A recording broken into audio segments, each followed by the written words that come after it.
અર્જુનના છોકરાનું નામ અભિમન્યુ છે અને એને પેટમાં છે ને 7 પોતાનું યુદ્ધ છે ને એ ગીતા મહાભારતના કયા પર્વમાં છે?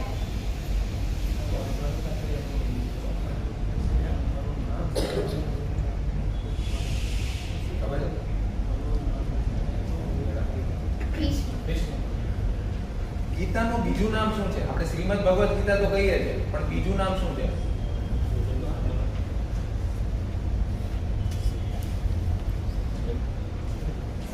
ગીતા ઉપનિષદ. શ્રી કૃષ્ણના ચક્રનું નામ? હવે હવે તો